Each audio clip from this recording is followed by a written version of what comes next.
Hello next teachers, तो कैसे हैं आप सभी लोग? आई होप आप ठीक ही होंगे। तो हम फिर से आ चुके हैं अपनी थ्योरी की वो ज़बरदस्त क्लास लेके, और लगातार क्वेरीज आ रही थी नोट्स को लेके। तो व्हाट्सअप नंबर ये दे रखा है, इस पे आप अपनी क्वेरीज को जान सकते हैं कि आप किस तरीके से नोट्स को ले सकते हैं। और सबसे सिंपल तरीका है कि लिंक दे रखा है डिस्क्रिप्शन में हमारे टेलीग्राम चैनल का, उसको ज्वाइन कर लीजिएगा और आपको नोट्स अवेलेबल करा दिए जाएंगे। चलिए, तो अगले टॉपिक को कंटिन्यू करते हैं। तो भारत में शैक्षिक सशक्तिकरण, साक्षरता से सार्वभौमिकरण तक का आज हम सफर देखने वाले हैं। क्रिएटिव वे में बहुत जल्दी से इस थ्योरी को हम कवर करेंगे। तो इसमें कौन कौन से होंगे? तो स्कूल रेडीनेस प्रोग्राम रहेगा, सर्व शिक्षा अभियान और संपूर्ण साक्षरता अभियान जो है उनको कवर करेंगे। थ्योरी के छोटे से टॉपिक्स हैं, समझ लेते हैं। तो शिक्षा का हमें एक त्रियामी दृष्टिकोण देखने के लिए मिलता है। इसको थोड़ा सा समझ लेते हैं कि यहाँ पे तीन है। सबसे पहले हमको दिख रहा है रेडीनेस प्रोग्राम, कि बच्चे को भैया तैयार करो, तैयार करके हम उसको क्या करेंगे, सभी लोगों को शिक्षा प्रोवाइड कराएंगे। और लास्ट में हम पहुंचेंगे संपूर्ण शिक्षा साक्षरता अभियान, जिसमें प्रौढ़ एवं समुदाय सारे लोग ऐड हैं। अब ये नीतियां अलग थलग नहीं है, ये एक बच्चे के स्कूल में पहले कदम से लेकर एक साक्षर समाज के निर्माण तक का एक अखंड रोड मैप है, जिस पे हम इसमें चर्चा करने वाले हैं। तो चलिए शुरू करते हैं। तो सबसे पहले आ जाता है कक्षा 1 का संक्रमण। एक पुल की आवश्यकता होती है। बेसिकली आप ये समझिए कि एक बच्चा ऐसा है जो प्री प्राइमरी पढ़ के आया है, नर्सरी पढ़ा, उसने एलकेजी पढ़ा, यूकेजी पढ़ा, तो उसका स्कूल में ज़्यादा मन लगेगा। वहीं एक ऐसा बच्चा जिसको डायरेक्ट हम क्लास 1 में एडमिशन करा रहे हैं उस बच्चे का, देन उसको स्कूल को लेकर डर होगा, भैया कैसा ही माहौल होगा, टीचर्स नहीं, उसे राक्षस दिखाई देंगे टीचर्स के फेस में। तो इसलिए वहाँ पे एक हमने तैयार किया रोड मैप कि उसको रेडी करो स्कूल के लिए। तो ये कि आंगनवाड़ी या पूर्व प्राथमिक से सीधे प्रवेश करते हैं। तो अब यहाँ जोखिम क्या रहता है कि कक्षा 1 का डर रहता है, अरुचि और असफलता की अनुभूति के कारण ड्रॉप आउट रहने का डर रहता है बच्चे को, कि कर पाएगा कि नहीं कर पाएगा, स्कूल में एडजस्ट हो पाएगा कि नहीं हो पाएगा।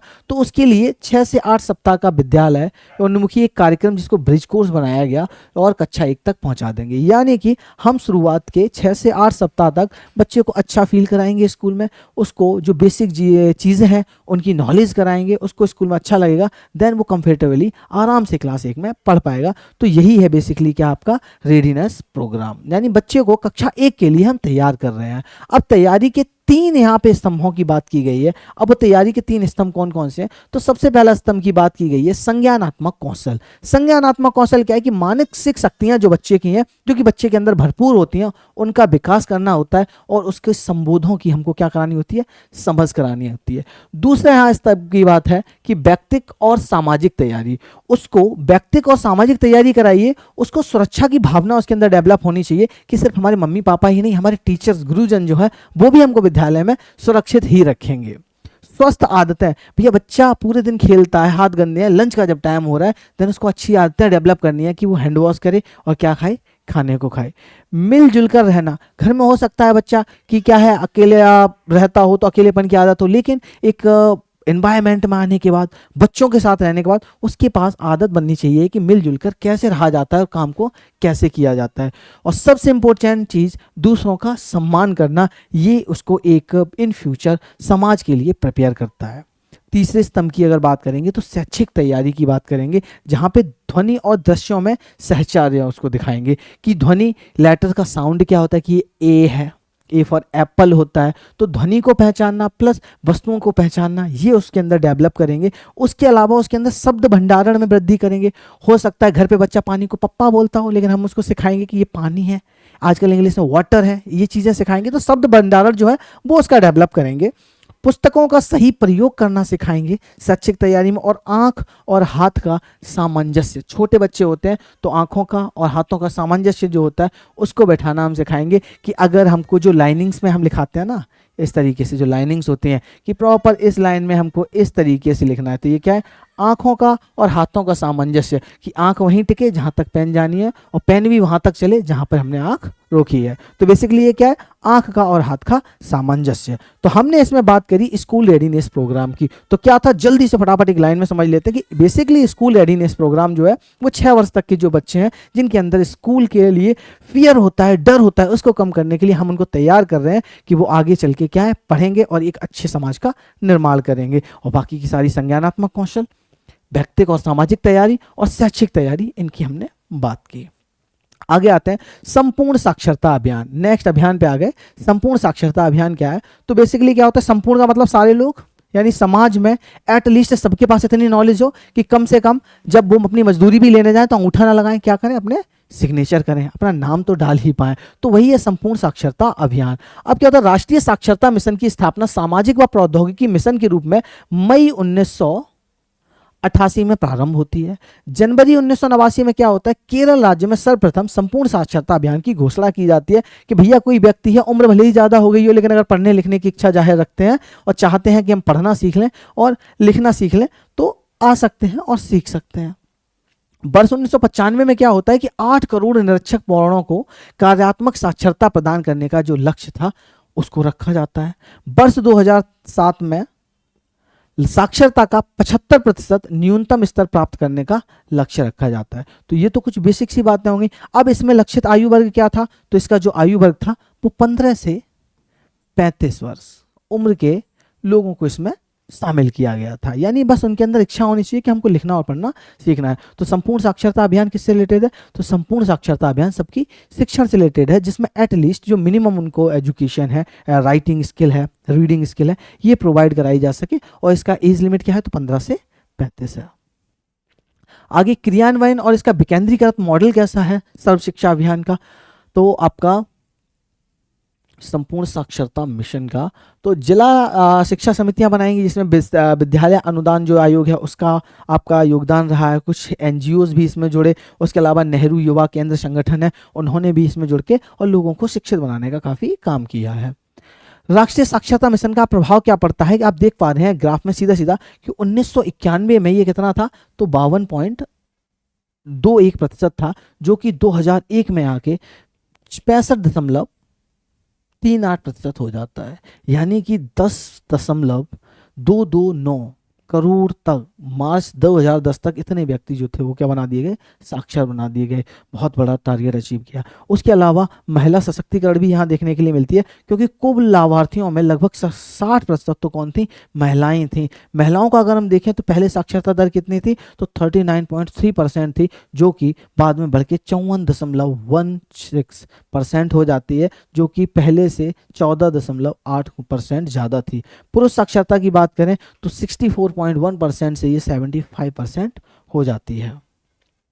सर्व शिक्षा अभियान तो हमारा वो कंप्लीट हुआ। उसके बाद अब हम बात करेंगे सर्व शिक्षा अभियान की, जिसको SSA बोलते हैं। प्रारंभिक शिक्षा का यहाँ सार्वभौमिकरण जो है उसकी बात की गई है। इसका स्केल रखा गया था, 11 लाख बस्तियों को टारगेट किया गया था और इसमें 90 करोड़ लाभार्थी बच्चे थे। अब क्या था, प्रारंभिक शिक्षा कक्षा 1 से 8 तक के लिए सर्व शिक्षा अभियान को चलाया गया। इसमें केंद्र सरकार और राज्य सरकार दोनों ने मिलकर इसको चलाया था। अब ऐतिहासिक संदर्भ की अगर बात करें तो इम्पोर्टेंट है ये 2001 और 2 में उत्तर प्रदेश के 16 जनपद, स्टार्टिंग में ये 16 जनपद में शुरू हुआ और 2002 और 3 में यह संपूर्ण प्रदेश में लागू किया गया। स्कूल चले हम, अगर सुना हो आप लोगों ने तो वो बेसिकली सर्व शिक्षा अभियान के अंतर्गत ही उसको क्या किया गया था, लाया गया था।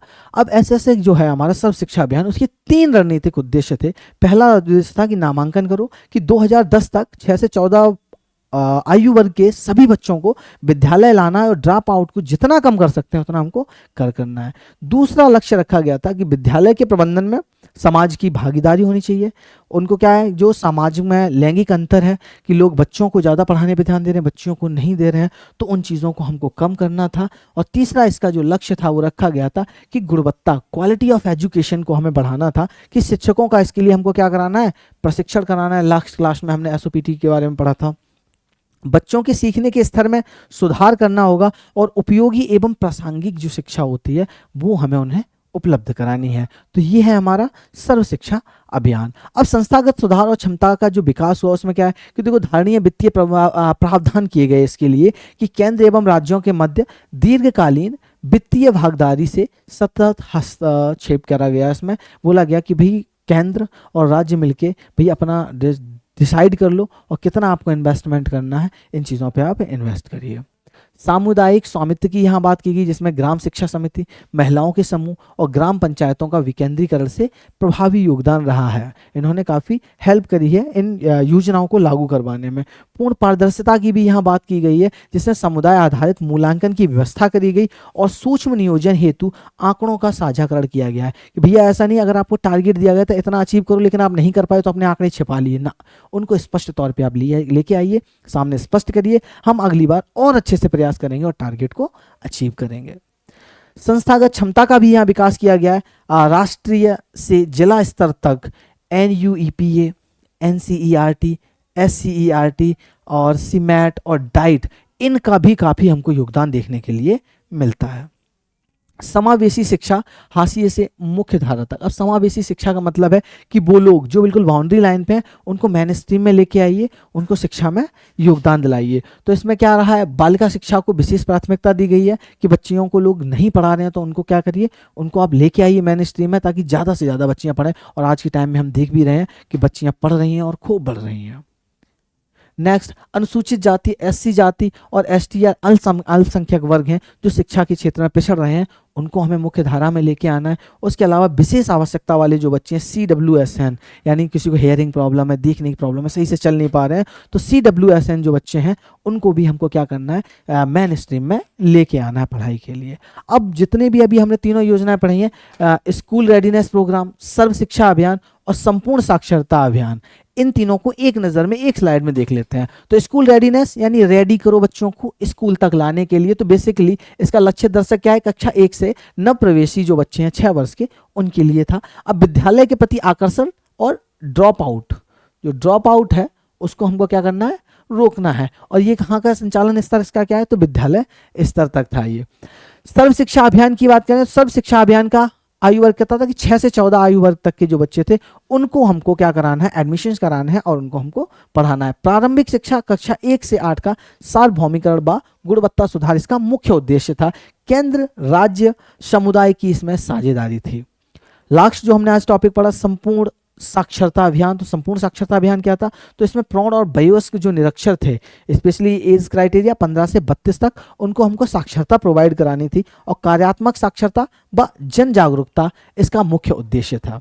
अब इसमें कौन कौन संचालन का स्तर क्या था, तो जिला समिति व स्वैच्छिक संगठन, ये इसका स्तर रहा है। तो आजीवन सीखने का चक्र यही है, आपका बचपन की नींव, यानी जिसको स्कूल रेडीनेस प्रोग्राम की हमने नींव के तौर पे उनको प्रिपेयर कराया, वो स्कूल जाना रेडी हो गए। उसके बाद उनकी मुख्य धारा की जो शिक्षा है, सर्व शिक्षा अभियान 1 से 8 तक की क्लास, और उसके अलावा वयस्क सशक्तिकरण, सब जिसको संपूर्ण साक्षरता बोला गया। तो इसका परिणाम क्या निकल के आता है, एक सशक्त और साक्षर भारत बन के आता है।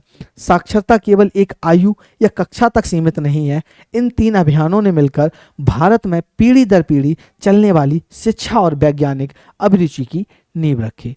आई होप आपको आज की क्लास इस क्रिएटिव वे में बहुत अच्छे से समझ में आएगी। अब नेक्स्ट क्लास में हम लेके आएंगे इसके आपको प्रैक्टिस क्वेश्चंस, जिनको आप करिएगा एंड DLED सेकेंड सेमेस्टर में आपको अच्छे मार्क्स जरूर मिलेंगे। बाकी का अगर आप एक बार बात करेंगे नोट्स की, अगर आपको इस तरीके के क्रिएटिव नोट्स चाहिए देन आप हमारा जो लिंक में टेलीग्राम चैनल दे रखा है उसको ज्वाइन कर लीजिएगा, या फिर हमारे इस व्हाट्सएप नंबर पे आप जानकारी ले सकते हैं। तो चलिए मिलते हैं अगली वीडियो में, तब तक के लिए टीचर्स नमस्कार, जय हिंद।